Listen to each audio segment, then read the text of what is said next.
Ginger Baker of Cream, in Conversation. 12. Written by Geoffrey Giuliano. Narrated by Geoffrey Giuliano.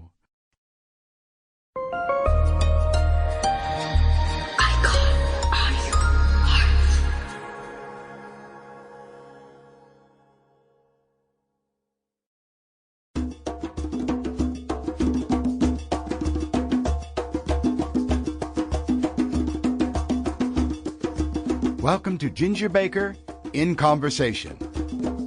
Peter Edward Ginger Baker was born August 19, 1939. He is, of course, an English drummer, best known as the founder of the rock band Cream.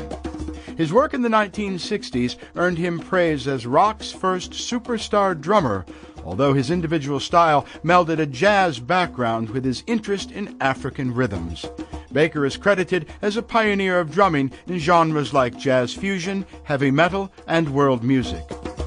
Now, Baker began playing drums at age 15 around 1954, and later took lessons from Phil Seaman. In the 1960s, he joined Blues Incorporated, where he met bassist Jack Bruce.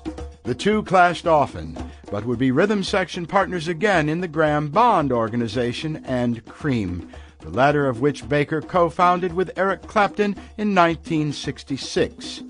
Cream achieved worldwide success, but only lasted until 1968, in part due to Baker's and Bruce's volatile relationship.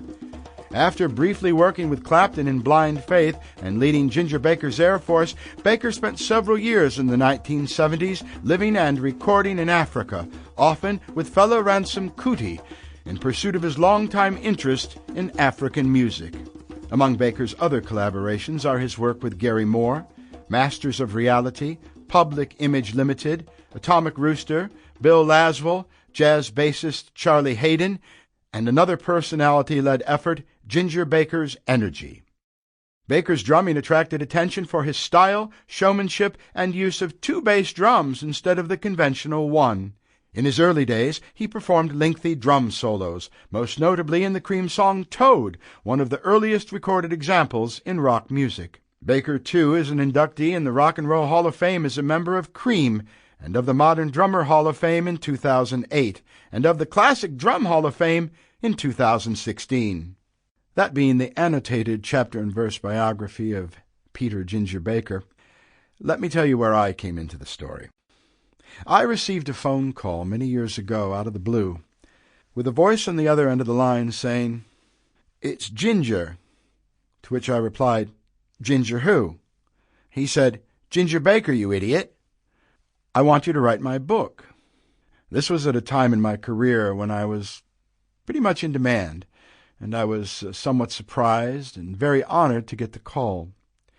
We then met up with Mr. Baker in California at his home with many dogs, horses, and a lovely wife, followed by meetings in New York at the offices of Jim Fitzgerald at St. Martin's Press.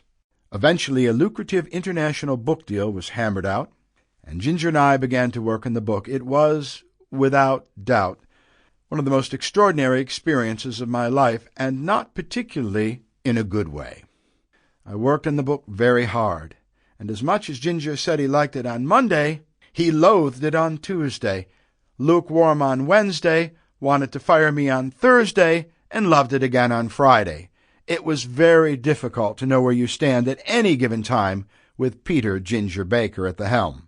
In putting together the book, we headed into Mark Studios in Clarence, New York, near my home in Lockport, where we did a marathon of about 2 weeks of extensive and intimate interviews with the legendary drummer. They were insightful and nerve-wracking, and you hear them here today for the first time. In fact, I haven't even listened to them since they were first made over 30 years ago. The tapes, since first recorded, have traveled with me all over the world, under the bed in Thailand, in a closet in Oregon, locked up for years in Billings, Montana, finally to be recovered, retrieved, and transferred from the deteriorating DATs onto a hard drive in 2017 in Milan, Italy, by my good friend Alex.